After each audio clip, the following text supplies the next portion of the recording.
시스템 반도체가 네. 예전에 범용 칩이었잖아요. 네. 그게 주문형 반도체 시장으로 바뀌면서 가장 수혜를 본 게 TSMC잖아요. 그렇죠. 이제 앞으로 메모리도 범용에서 주문형으로 바뀔 가능성이 높아져요. 그래요? 그 트리거가 HBM이라는 겁니다.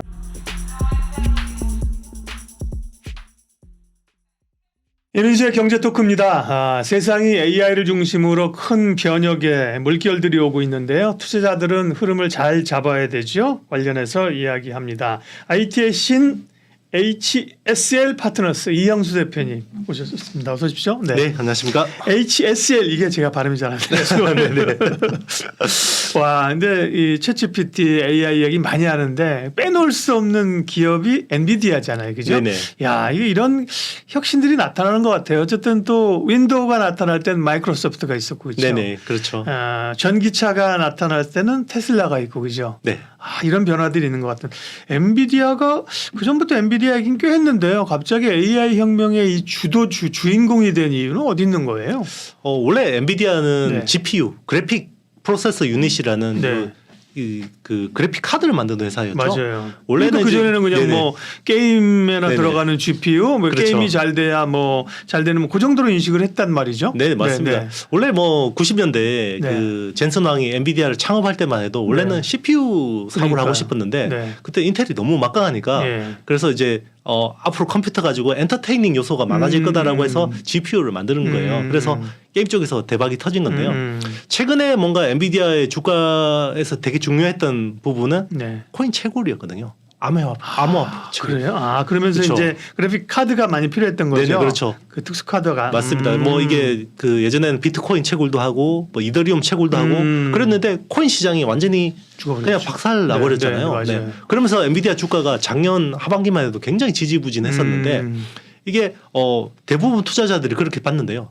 이 원래 뭐 이 서프라이즈, 쇼크, 뭐 쇼티지 이런 거는 사람들이 예상하지 않을 때 뭔가 갑자기 오잖아요. 그렇죠. 코로나도 네. 마찬가지고. 네네, 그렇죠. 예. 엔비디아가 이제 앞으로 뭐 좋아질 게 없을 것 같다. 이제는 기대할 게 게임밖에 없을 것 같다라고 생각했는데 챗GPT가 갑자기 뭔가 또 대박이 나버린 거죠. 네. 이거는 아무도 예상을 못했던 거거든요. 근데 이제 네. 궁금한 게 그럼 챗GPT가 떴으면 뭐 굉장히 많은 데이터를 이전보다 네네. 처리해야 된다. 네네. 그다음에 이전에 말씀하신 것처럼 찍 이제 뭐 이렇게 순서대로 병렬로 하든 뭐 직렬이라고 해라. 이건 섞어서 한다. 네네. 그러면 사실은 GPU는 그래픽 카드인데 네네. 또 강력한 CPU가 있거나 기존 CPU를 많이 써야 되는 거 아니야? 이런 생각을 할 수 있는데. 네네. 예. 우리가 지난 시간에 예. 그 딥러닝이라는 예. 기술에 대해서 한번 이야기했잖아요. 예, 예. 이게 AI 시장이 딥러닝으로 가면서 네. 기존의 CPU를 기반으로 연구하던 그 엔지니어들이 다 GPU로 갈아탔어요. 그래서 GPU에 대한 수요가 훨씬 많아졌는데요. 이거보다 훨씬 더 폭발적으로 GPU에 대한 수요가 늘게 된 게 트랜스포머예요. 그러니까 예전에는 빅데이터에 대해서 라벨링을 해서 데이터를 줬거든요. 네. 그러니까 아주 로우 데이터가 아니라 그래도 어느 정도 약간 선별을 해서 데이터를 준 거죠. 근데 트랜스포머는 라벨링이 필요 없어요. 라벨링이 필요 없다라는 거는 훨씬 더 많은 컴퓨팅 파워가 빅데이터를 처리하는데 필요하다라는 거거든요. 그러니까 계속해서 GPU가 기하급수적으로 늘어나는 구조로 온 거예요. 그리고 모든 빅테크 업체들, AI를 연구하는 빅테크 업체들이 이게 트랜스포머 모델로 갈 줄 몰랐어요. 그러니까 아무도 준비가 안 돼 있죠. 준비가 안 돼 있을 때 가장 쉽사리 엔지니어들이 갖다 쓸 수 있는 칩과 엔지니어 생태계를 가지고 있는 회사가 엔비디아거든요. 그러니까 우리는 엔비디아의 GPU에 대해서 굉장히 또 많이 알고 있지만 네. 의외로 모르는 게 엔비디아가 가지고 있는 엔지니어 생태계가 굉장히 강력합니다. 그게 쿠다 엔진이라는 거거든요. 그러니까 AI를 내가 뭔가 내가 학교에서 박사과정 졸업하고 내가 벤처 회사 만들었어요. AI 뭐 연구해볼까? 라면 기본적으로 소스 코드 어디서 가져오냐면 다 쿠다에서 가져와요. 네. 굉장히 편하게 돼 있거든요. 그러니까 그 생태계를 벗어날 수가 없는 거예요. 그러면 그게 이제 엔비디아 네. 직원들이 아니라 엔비디아가 만들어온 생태계라는 거죠. 맞습니다. 네네. 거기서 이제 개발자들이 네네. 서로 막 소스도 공유하고 막 이제 서로 막 엄청 이제 네. 거기서 활발하게 교류하는 거죠. 예. 네. 그런 게 어떻게 보면 미국 빅테크들의 또 힘입니다, 그렇죠? 네네, 맞습니다. 문 걸어 담그고 여기에 우리 직원 아니면 들어오려면 문 몇 개 통과하고 이런 게 아니라 그죠? 네네. 그런 플랫폼을 만들어서 그렇죠. 예? 거기서 막 개발이 되게 그죠? 맞습니다. 이렇게 뭐 오픈 소스라고 하나요? 그렇죠. 그러면서 창의력을 발휘하는 게 그게 참 힘이고요. 엔비디아가 부상한 이유, 그다음에 주가 상승까지는 알고 있는데, 그러니까 투자자들이 그러면 국내는 이 엔비디아 혹은 AI의 혜택을 받는 게 뭘까? 그렇게 생각하면서 처음에는 뭐 AI 관련된 소프트웨어나 뭐 이렇게 가다가 결국 핵심은 반도체잖아. 그죠? 그 반도체에서 SK 하이닉스나 한미 반도체 같은 경우가 이제 엔비디아 수혜주로 부상 각광을 받거든요. 그건 어떤 연관성이 있습니까? 일단 엔비디아가 엄청나게 시세를 냈잖아요. 네네. 올해 들어서 200%가 올랐으니까. 예. 엔비디아 그러면 친한 업체를 찾겠죠. 그렇겠죠. 전 세계적으로. 예. 그러면 이제 뭐 이거는 비단 우리나라뿐만이 아니라요. 예. 미국 시장에서도 그렇고 일본 시장도 그렇고 대만 시장도 그래요. 누가 엔비디아하고 친한가? 그러니까 엔비디아 쪽을 해서 우리나라를 봤더니 엔비디아의 고성능 GPU A100이라는 칩이 있고 H100이라는 칩이 있어요. 이게 최상위 버전의 두 개 칩인데요. 거기에 기본적으로 SK 하이닉스의 하이밴드스 메모리 HBM3가 들어가는 거예요. 독점적으로. 그리고 SK 하이닉스가 쇠다라고 했는데 이거를 HBM을 만드는 데 있어서 중요한 장비가 역할을 있어요. 하는 게. 이 HBM이라는 게 뭐냐면 D램을 기존의 D램은 DDR4나 DDR5 같은 경우는 단독 주택이라고 생각하면요. 이게 그냥 밑에 PCB 하나 놓고 칩 올리고 회로 연결하고 위에 에폭시 몰드 컴파운드로 해서 새까맣게 해서 뭐 SK 하이닉스 레이저로 그렇죠, 새기면 이게 패키징이거든요. 네네. 보통 이 구조라 그러면 HBM은 D램을 12개를 수직으로 쌓아요. 아파트가 되는 거죠. 네, 맞습니다. 거죠. 그렇죠. 거기에다가 식각으로 구멍을 뚫고요. 그리고 구리를 채웁니다. 그 구멍을 줄로 네네. 연결하는 게 아니라 그렇죠. 네. 그러면 구리로 채우면 여기가 엘리베이터처럼 고속으로 데이터들이 왔다 갔다 할 수 있죠. 그러니까 네. 12개 D램이 한 방에 쫙 데이터를 쏴주는 거예요. 그러니까 GPU라는 거는 굉장히 많은 빅데이터를 순식간에 처리를 하잖아요. 그러니까 기존에는 프로세서가 아무리 열심히 해도 데이터 오는 속도가 항상 병목이 생기는 거예요. 그런데 이제는 GPU가 아무리 막 활성화돼서 연결돼서 막 되더라도 데이터를 한 방에 HBM에서 쫙 밀어줘 버리는 거죠. 그게 이제 한미 반도체가 하는 거예요? 그거를 칩을 12개 칩을 네. 아래 위에 이거를 그러니까. 붙여주는 TC 본딩이라는 장비가 있어요. 네. 이걸 한미 반도체가 독점적으로 납품한 거예요. 그러면서 한미 반도체가 이 시총 1조가 넘는 회사가 3조가 됐죠. 3배가 올랐습니다. SK 하이닉스는 무려 연초 대비 70% 올랐고요. 이수페타시스 얘기도 많이 하잖아요. 네네. 거긴 기판 쪽인데 거기도 네네. 엔비디아랑 엮였다고 해서 관심이 있는데 그쪽은요? 좀 사이드로 흐르긴 합니다만. 네. 관련이 있습니다. 네네. 일단은 이제 서버라는 게 이렇게 옆으로 널쩍하게 생긴 건데요. 예. 기존의 그 서버의 메인 마더보드라고 하죠. 네네. 네. 거기에 MLB라는 기판이 들어가요. 멀티 레이어 보드인데요. 그러니까 고다층 기판이라고 합니다. 네. 그게 원래는 중국하고 주로 경쟁하는 제품이에요. 예. 그러다 보니까 굉장히 터프한 시장이겠죠. 그러니까 국내 기업들이 다 사업을 접거나 축소를 해버렸어요. 근데 이수페타시스는 열심히 사업을 한 거죠. 그런데 지금 미중 패권 전쟁 때문에 중국산 제품을 다 배제하는 상황이잖아요. 그러면 대체 제가 이수페타시스 정도밖에 없는 거죠. 그러니까 갑자기 주목을 받게 될 수밖에 없는 거죠. 네. SK 하이닉스와 한미 반도체. 예. 근데 이제 그 HBM 얘기를 좀 하면 그러면 그 HBM은 하이닉스가 사실은 삼성에 비하면 뭐 여러모로 사실 후발주자잖아요, 그죠? 네네, 기술력이나 이런 선당 공정에서도 밀리는데 그 얼마 전부터 사실 이 얘기 나오기 전부터 뭐 적층으로 쌓아 올렸다는 얘기를 꽤 많이 했어요. 그리고 네네. 이 분야에서는 예를 들면 삼성보다 더 잘 쌓아 올리네, 뭐 약간 간혹 이런 느낌도 있어요. 그게 좀 빛을 네네. 발하는 거군요, 지금 그러면. 네네 그렇죠. 원래 HBM이라는 컨셉을 처음으로 제안한 회사는 예. AMD예요. 그러니까 AMD가 2009년에 처음으로 HBM 하이밴드위스 메모리라는 거를 제안을 했는데요. 네. 자기들은 그냥 제안만 하고 한 건 없어요. 그러니까 메모리 업체들이 다 숙제를 풀어야 되는 거거든요. 그렇죠, 그러니까 그렇죠. 칩을 수직으로 해서 구멍 뚫고 연결하면 이게 생산하기도 어렵고 수율도 안 나오거든요. 그렇죠. 그러니까 계속해서 그동안 열심히 연구 개발을 했어요. 둘 다. 삼성도 그렇고 SK 하이닉스도 열심히 했는데 이 수요처가 없는 거죠. 그렇죠. 이게 원래는 수요 시장이 확 나올 거라고 생각했는데 수요 시장이 안 커지는 거예요. 그래서 이게 HBM3라는 게 4세대 제품이거든요. 네. 왜 3인데 4세대냐면 HBM이 있고 HBM2가 있고요. 네.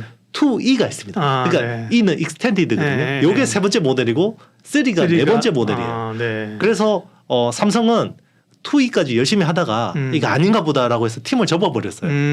근데 SK 하이닉스는 이제 우직하게 열심히 하다 보니 이게 AI가 세상이 얻어걸린 알아주기 시작한 거네. 그죠? 네네 맞습니다. 야, 그래서 비즈니스는 참 운도 따라야 돼요, 그죠? 네네 그렇죠. 죽으라고 했는데 그 시장이 계속 망할 때까지 안 열리면 어떡할 거야? 맞습니다. 그럼 그럴 수도 하는 있죠. 거지 뭐, 그죠? 그렇죠, 예. 맞습니다. 그러니까 삼성은 항상 후발로 되는갑다 하면 이제 들어가서 이제 네네. 하는 건데, 예, 그 인텔하고 ARM하고 ARM하고 손을 잡았다 최근에 그런 것도 지금 말씀하신 그런 것과 맥락이 좀 있는 거예요? 네네 그렇죠. 예, 예. 어쨌든 지금은 뭐 그 파운드리가 제일 중요한 시장이잖아요. 네. 이 시스템 반도체에서 파운드리가 아주 중요한 역할을 할 수밖에 없는데 그거는 기존의 CPU라는 인텔이 독점하던 칩이 네.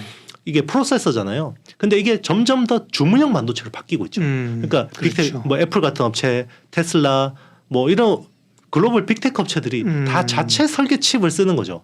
그러다 보니까 이제 파운드리 시장이 굉장히 커진 거고 그동안 인텔은 IDM이라고 해서 자기들이 설계를 하고 생산하고 그냥 판매하고 땡이었잖아요. 근데 이제 기존의 기성복 같은 이 기성복 시장이 계속 줄어들고 맞춤복 시장이 계속 커지는 거예요. 네. 그러다 보니까 인텔도 파운드리 사업을 하지 않을 수가 없는 거죠.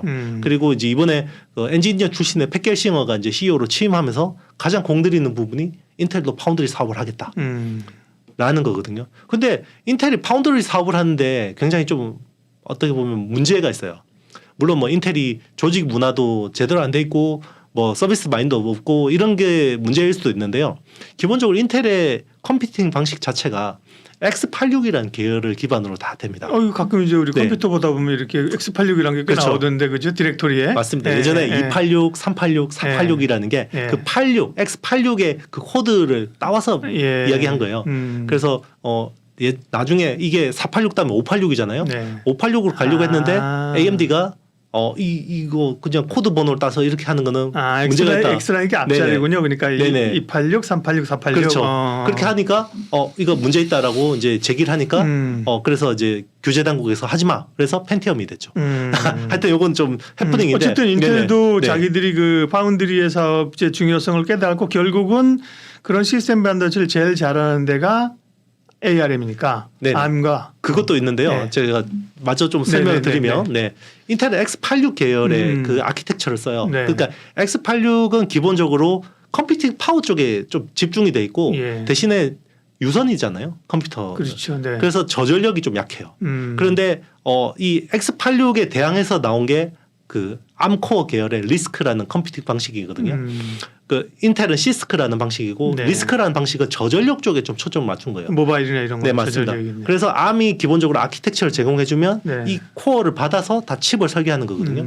그러면 인텔이 만약에 파운드리 서비스를 한다 그러면 대부분이 ARM 계열의 칩들이 올 거라는 거죠. x86 계열의 칩이 생산해달라는 데가 별로 없겠죠. 그렇죠. 왜냐하면 인텔은 경쟁사니까 그렇죠. 그러다 보니까 ARM 쪽에 뭔가 이 준비가 돼 있어야 되는 거죠. IP라든지 어떤 그런 어떤 서비스를 할 수 있는 준비가 돼야 되기 때문에 둘이 손잡을 수밖에 없는 구조였다 이렇게 볼 수 있습니다. 네.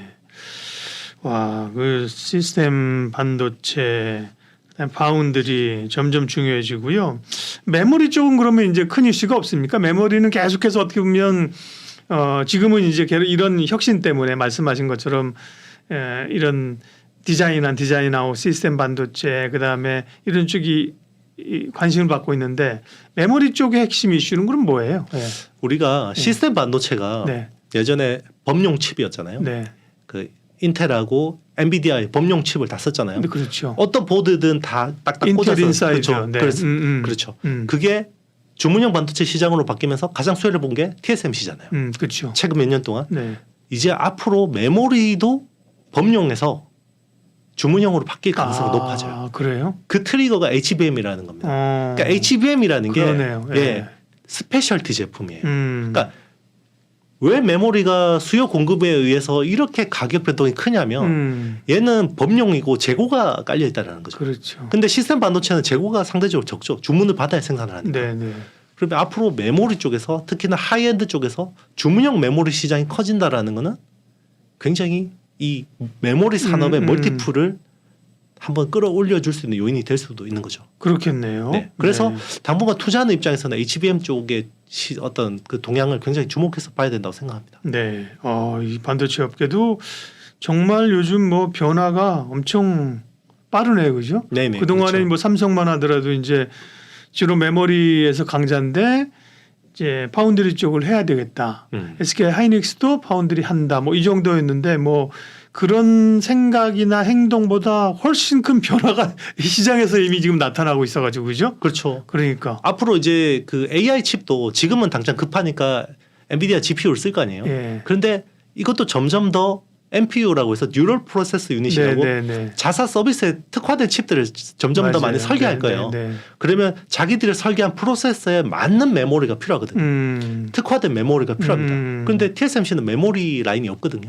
그러면 누가 제공해 줘야겠어요? 삼성하고 SK 하이닉스나 마이크론 같은 회사가 제공해 줘야 되는 거죠. 네, 그렇게 보면 네.